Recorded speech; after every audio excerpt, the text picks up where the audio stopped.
معاذ رضی الله تعالی عنہ نے روایت ده چې رسول الله صلی الله علیه وسلم ما ته د لسو خبر وصیت فرمایل. اولنې وصیت نبی علیه السلام ما ته دا وفرمایو چې د الله سره څوک شریک مه جوړوه، ګر چې ته قتل کړلی شي یا وسوځولی شي. دویم وصیت نبی علیه السلام ما ته دا وفرمایو چې د خپلو والدینو نافرماني مه کوه، ګر چې ستا والدین تا ته ستا د اهل د مال د پرېښودو حکم وکړي. دریم وصیت نبی علیه السلام وفرمایو چې قصدن عمدن فرض مونځ مه پرېږده، ځکه کوم سړی چې قصدن عمدن مونځ پرېږدي نو د الله تبارک وتعالی چې د ده د حفاظت کومه ذمه د الله تبارک وتعالی ته هغه ذمه اوچتوي. شراب مه څښه. څلورم وصیت، ځکه شراب د تمامو بدو جرړه ده چې په دې سره عقل خراب شي، بیا بنده هر قسمه ګناه ته تیار.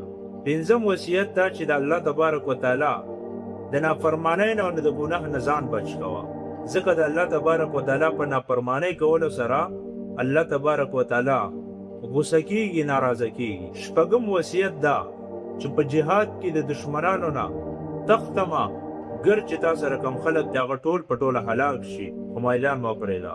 اووم وصیت دا چې هر کله په یو قوم کې په کم ځای کې چې ته اوسېږې هلته وبا راشي، ته موجود یې، ثابت قدم اوسېږه، یعنې تخته مه د دې ځای نه.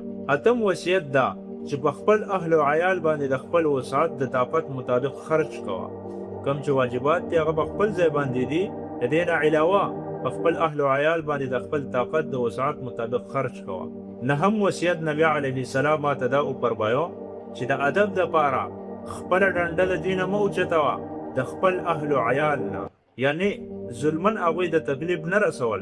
د ادب دپاره، د تعلیم دپاره، د ښې طریقې ښودو دپاره دې ته غوسه کوه او ټیم په ټیم باندې د دې د ادب دپاره یعنې په دې باندې خپل رعب، خپل آواز هغه اوچت ساته.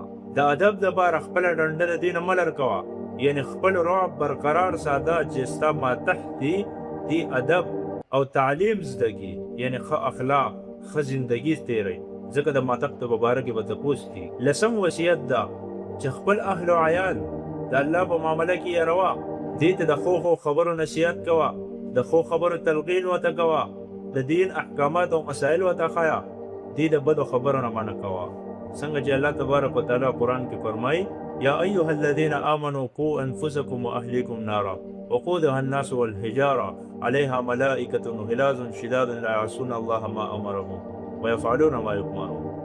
اے ایمان والو، قوا انفسکم واهلیکم نارا، تاسو خپل ځانونه او خپل اهل و عیال دا بچ کړئ د اور نه، یعنې په دنیا کې د هر هغه ګناه نه، د هر هغې خبرې نه دې وساته چې په هغې سره جهنم واجب کېږي یا بنده د جهنم مستحق ګرځي، د الله تعالی د عذاب مستحق ګرځي. الله دې موږ ته د عمل کولو توفیق